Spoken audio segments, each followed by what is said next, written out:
Hey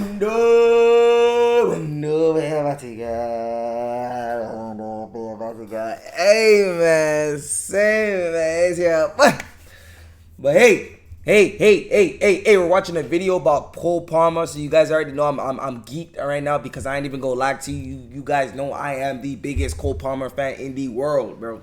I am the biggest Cole Palmer fan in the world, and my favorite YouTuber right here, the Daily Dose of Football, just dropped the video on Cole Palmer. So you already know I gotta watch it, man. Come on now. Did you feel pressure? Did you feel nerves? Well, not really, to be honest. No. Oh my god, this guy, oh my god. How difficult is what? He is the lightest dark skin, bro. Ow!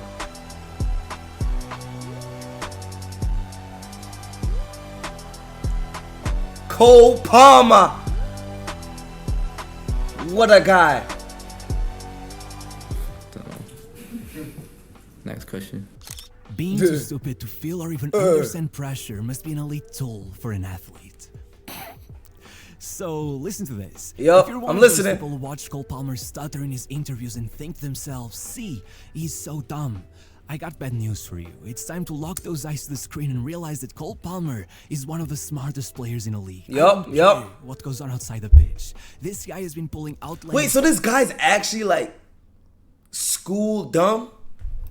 numbers since he was a child, and still check any scouting reports and the first thing they mention is never his dribbling or his goal scoring. It's always his what? Football IQ. The kid is a footballing genius. Go back to 2010 when the kid was still back in goddamn Wythenshawe, splitting his time between after school detention, watching his father in the Sunday League and playing grassroots football, and everyone around him already knew it. Just listen to what his first coach once said. Every game I'd catch myself about to yell, "What are you doing?"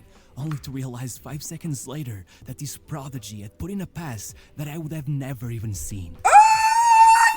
Yeah, see, look, and like I tell people this all the time too. Like, you know if you're gonna go pro before you even get pro. Like, you know if you're gonna be a pro player by like 15, no cap. At that age, Liverpool City and his childhood club Man United were already all coming after him, and even then, oh my god, cold-blooded. The second United told him he'd only be coming in for a trial, he turned their backs on him and joined City instead. He wasn't gonna allow anyone to slow him down. In fact, hear this story out. In 2018, the Man City Academy held a meeting to decide which players to kick out of the club, and Cole Palmer's name was on the list. With all of his teammates growing far bigger than him, his performances had been in decline for 2 whole seasons, and with everyone looking for the fastest, most oh my god, that's an elite. Nah. Let's go back to that. For 2 whole seasons, oh my. Everyone looking for the fastest, most dominant dribblers. They were on the verge of signing off on his release when Jason Wilcox, the director of the whole academy, this guy looks like he's never played football in his life. Nigga has a hunchback, long ass nose, receding hairline, a beer belly. Stepped in. What is he doing coaching, bro? When asked what he saw in him, you know what he said?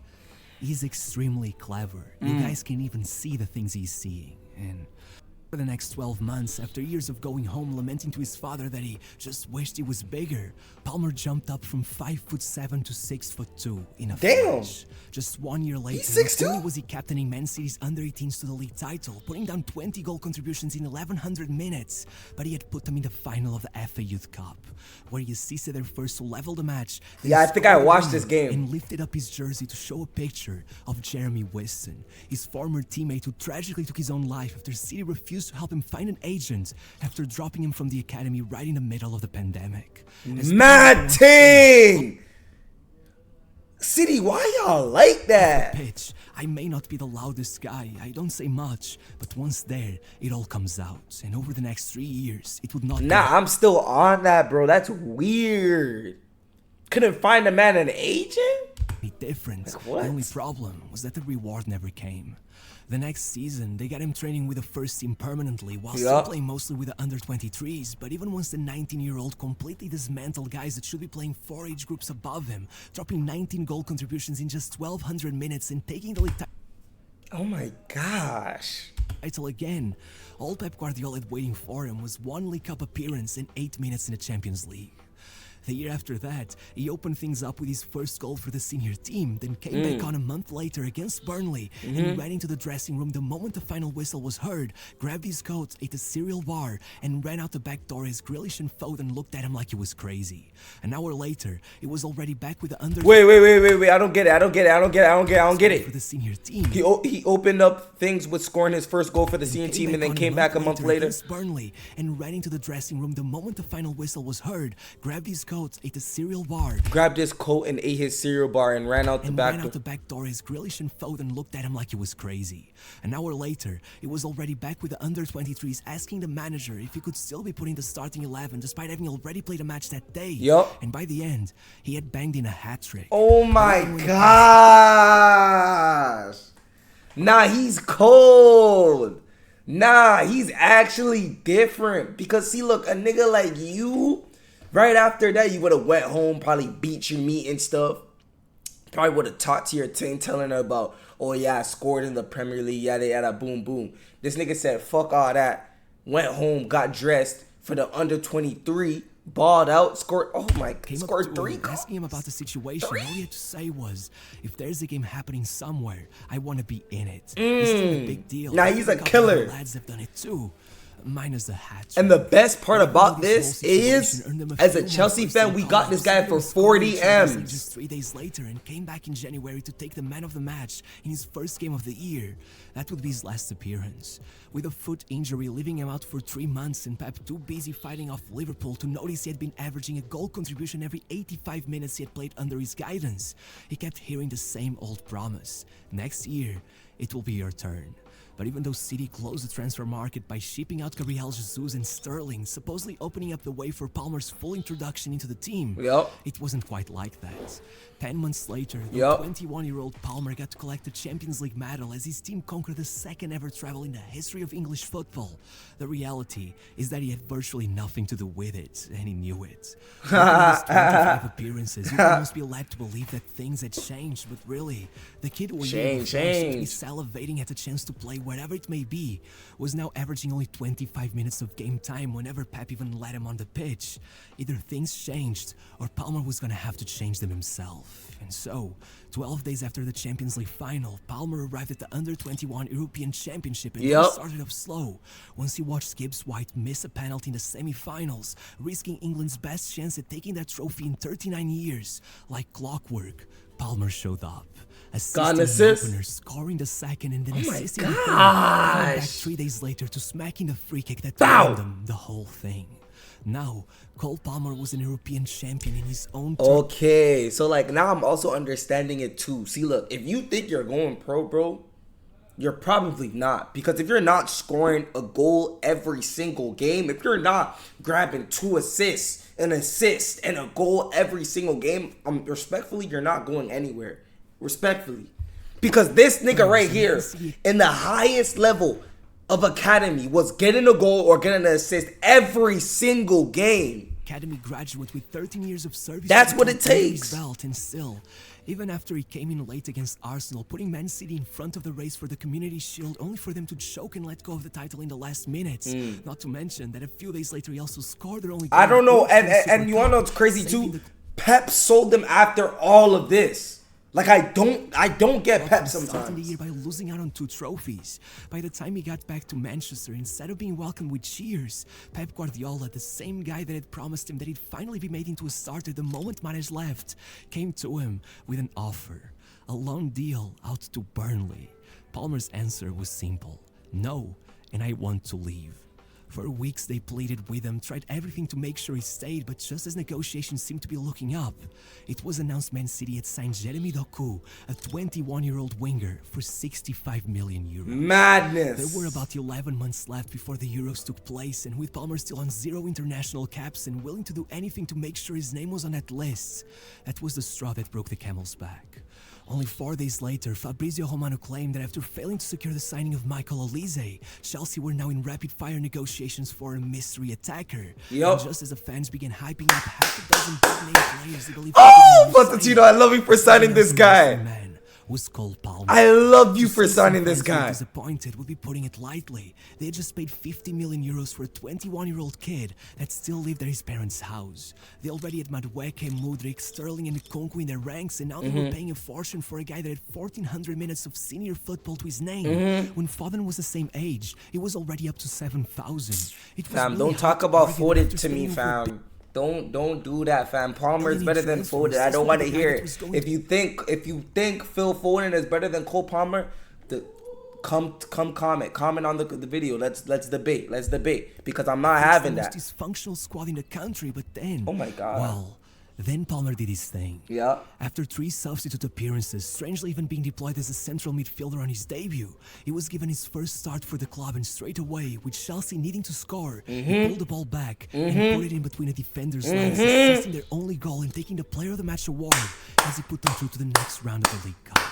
Suddenly, My all the God. newspapers were writing that Cole Palmer cannot be kept on the bench, and Pochettino must have seen those headlines, because the game after that, he put Palmer on the starting 11. Yup. It started with a Bow. goal and assist against Burnley, then a goal in a draw against Arsenal, an assist against Blackburn, a man of the match performance with another goal and assist against Tottenham, and sooner than anyone thought, Yup. the doubters were being forced to Yup. swallow I their remember words. this era. As Pochettino I himself vividly. told Oh the my press, God. he arrived on deadline day, and he's already playing like he's been here for 10 years. However, the next game would be his trial by fire. It was time to Oh, face against City. City. I want this Going game. in, Chelsea were by far the underdogs, Woo! but after one of the messiest and most spectacular games of the season, Yup. one chance to stun Man City with a draw came down to a penalty in the 95th minute. And guess who stepped up? 1,000 fans holding their breaths, Palmer asked Sterling to let him take it and proceeded to smack it into the Bow! back corner. When reporters asked him, "Did you feel nervous?" he went, not really. But out there are Nah, Cole Palmer is better than Phil Foden, bro. I genuinely believe if you swap the two, like if he had the same opportunity as Phil Foden, on God, his nigga would probably be up there with Mbappe and shit. Word to my mother, I swear. Thousands of But if you put Phil Foden on Chelsea, what is he doing? What is he doing? prodigies, but to find one who, aside from all the technical skills, has a vision and the mentality of a veteran, that is truly special. Special enough that only 2 months after being released from the shackles of Man City and being Yup. allowed to shine, Yup. Cole Palmer was already getting called up to the national team. Yup. And once back, I guess it was time to defeat the allegations that he could only score penalties, because Palmer went in with a goal away at Old Trafford. They not only carried the team on his back with 2 goals and assists as they beat Luton 3-2, but made sure the second of those goals was an absolute stunner that even got nominated to the goal of the month, before hitting his trademark celebration for the first time, which, ironically, Hey, blackjack, anyone? Uh-huh. Roulette? Oh, yeah. Slots? No. I mean, yes. wasn't even his idea. He was just imitating his friend Morgan Rogers from Middlesbrough, though, given the fact the fans had already nicknamed him Cold Palmer. Cold it surely Palmer. made a lot of sense, and even better, with those goals after just 12 starts for the club, he had already become only the 5th under-21 player in Chelsea's history to reach double figures for goal contributions. Yup. As Cesc Fabregas would say, just last year, he wasn't even being considered to play in the Champions League final, and then all of a sudden, he gets a move to Chelsea, and now he's the player of the year. Though, hilariously, if that maybe seemed like a bit of an exaggeration then, well, the best was yet to come. Look, after starting the year with 3 goals and an assist in the first 4 matches, Palmer Yup. went on a tiny dry streak, just 1 goal and 2 assists in his next 7 starts. But no matter how well he had been playing up to that point, Chelsea had only won 8 out of their previous 21 matches, sitting 11th in the table with a negative goal difference, more defeats than wins, closer to the bottom than they were to the top. Not to mention, they had just wasted their one chance at a trophy by losing the League Cup final to Liverpool in their very last match. The one way Hey, yo, wait, One chance to Van Dijk. I didn't know you. Whoa, final to Liverpool. whoa. Their very last match. Nah, the what one the- way of even remotely redeeming themselves that season was to somehow manage to climb up the table all the way to the European qualification Which we did, spots. by the way. But to do that, they needed a miracle, or I guess they needed Cole Palmer, man. That's all we First needed. time, He assisted a late equalizer just as they were about to come out of it with a defeat to Yup. Brentford then. By the way, remember when I mentioned he had become the 5th Why do you need under-21 Enzo Chelsea player when in you history got to break 10 Cole goal contributions in the Palmer? Premier League? Well, Now he had already outright broken Arjen Robben's record that stood for nearly 20 years. In the game after that, he pulled off a goal and assist, clutching the 3-2 win against Newcastle. 6 days later, having already scored a goal and started This the counter nigga- that led to oh the my other, he went into gosh. injury time still tied against second-tier Leicester thanks to the fact he allowed Sterling to take a penalty, which he missed. So again, Palmer came out of nowhere with a backheel assist to secure the win. Final. He's too cold. He's too cold. Time still tied against He's second-tier too Leicester, thanks to the cold. fact he allowed Sterling Hey, you all those crazy people thought he would have been patched this year. which he missed. So again, Palmer came out of nowhere with a backheel assist to secure the win. And finally, against Burnley, he pulled off another brace. Oh to my force the game to a God. 2-goal draw, convincing half the country that unless Cole Palmer's legs gave out, Yup. Chelsea would not taste defeat again. Yup. And as for that other half, well, Nah, I'm getting a kit. I'm actually getting a kit because this is ridiculous. How the hell do I know? I need to get a kit. I need to get a next kit, game, bro. I need to get his Manchester kit, bro. United. It all started off well, with Chelsea going in front 2-0 in just 20 minutes, with of course Cole Palmer scoring through a penalty. Now, like, I'm still bagging it. Like, why do I not have this guy's kit? I need to get his kit. But then, Chelsea started playing just as they had the whole season, and by the time the game went into injury time, they were behind. Still, with everyone believing the match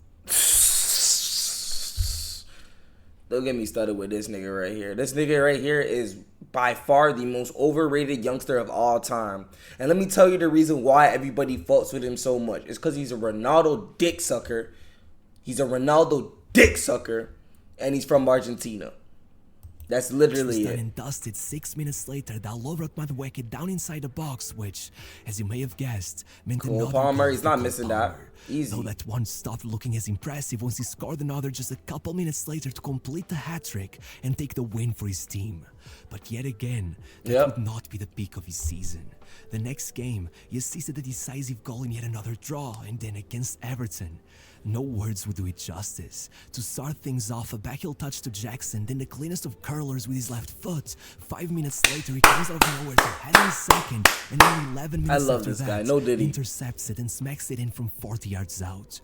It was the fastest perfect hat-trick in the history of the Premier League, the only first half hat-trick in Chelsea's history, the first Chelsea player to score in 7 consecutive home games, and only the second to score hat-tricks in back-to-back home matches. Damn. And even after all of that, with Jackson and Madueke I remember this. over who take a penalty, goes in, takes the ball, pushes him away, and sends it in And as cold oh as my ever. gosh. Going level with Berbatov as the second player to score the most Premier League penalties without missing, and with Erling Haaland as the Premier League's top scorer. Yup, and he was chasing him. He was up there with Haaland, bro. Taken only 60 shots up till that point, while Haaland was already up to 101. As the legendary Alan Shearer would say, we're talking about a player with massive mental strength that isn't a moment where he isn't calm and measured. Or in the words of The Athletic, to watch Palmer is to watch a footballer who thinks at a higher speed and definition than those around him. That's Yup. his football IQ. Yup. He slows down the mind's eye and then he finds the space, usually where there shouldn't be any. And of course, to finish off the season, a goal That's a great way to say it, bro. That's a really great way to describe the way this guy That's his plays. football IQ. He Yup. slows down the mind's eye and then he finds the space. Yup. Usually where there shouldn't be any. And of course, to finish off the season, a goal against West Ham and then an assist in a 3-2 win, a goal in a 2-1 win, and an Yup. assist for the winner in the final match of the season, completing a run of 12 matches without a defeat and getting Chelsea up to 63 points, of which he was directly responsible for 27. Take a Damn! 27 goal contributions in your first season, your debut season. And keep in mind, you're not playing for a tough team. You're not playing for a tough coach. You're not playing with tough players. away the points. He's won a by generational Chelsea talent, bro. will I'm be just telling the y'all first, niggas. One place above the relegation line. Meanwhile, they were instead sixth with direct qualification to the Conference League. In what was practically his debut season, Palmer had contributed to 48% of his team's goals, more than any other player in the league. 33 goal contributions. Like, it's insane. These In 23 percentages are matches, actually insane. only bested by Ronaldo and Haaland across under 22 players, despite the fact that thanks to his late transfer and initial doubts, Palmer had only played 74% of the available minutes. Make those stats time dependent and suddenly he'd be above every Chelsea player in modern history, except for 2010 Drogba. Not even Prime Hazard could beat this version of Palmer, and though Haaland would indeed end up beating him to the Golden Boot, well, we're talking about a goal-scoring monster. Literally. Ignore him, and the highest goal scorer over the previous decade had taken 23 goals, only one. Any other year, this guy would have taken it. But it's the fact that we have this monster, this Palmer genetic knew freak. that no Yeah. matter what, when the awards came, that was meaningless. Palmer was awarded Chelsea's Player of the Season twice, once by the fans and another by his teammates, then the Premier League's Young Player of the Year and the PFA Fans Player of the Year, only narrowly missing out on the main award to Foden. But I mean, would the That cheeses me, but what hey, happened if they switched teams? that's what I'm I saying. don't know, but when they asked Guardiola about Palmer, the one that got away, he said, if I had given him the same minutes I gave Foden, he'd still be here. That is my responsibility. Yup. But again, and I feel like I've said this a million times, Yup. he wasn't done. Palmer had gotten his ultimate wish. With James Madison going out injured, he was called up to the Euros. Yup. Look, no matter what, they barely even considered him. 20 minutes across 3 group stage matches and not a single start throughout the whole tournament.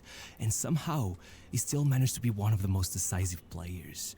In the semi-final, with the game about to go into extra time, he was subbed in with 10 minutes left alongside Watkins, who told him, "Set me up and I'll score."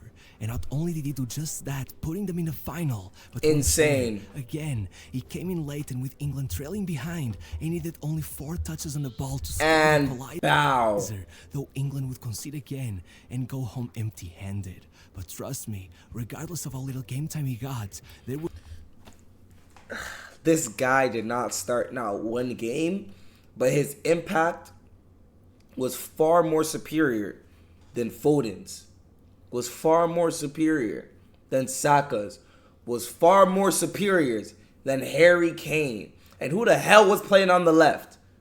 Who the hell was playing on the left? Probably Grealish was far more superior than Grealish. Keep in mind, this guy did not play not one game. And all the guys that I listed started every single game, especially that nigga Foden. That rat-looking ass nigga Foden did not do shit. But he still got the opportunity to play every single game. This shows you, this tells you that sports is politics, bro.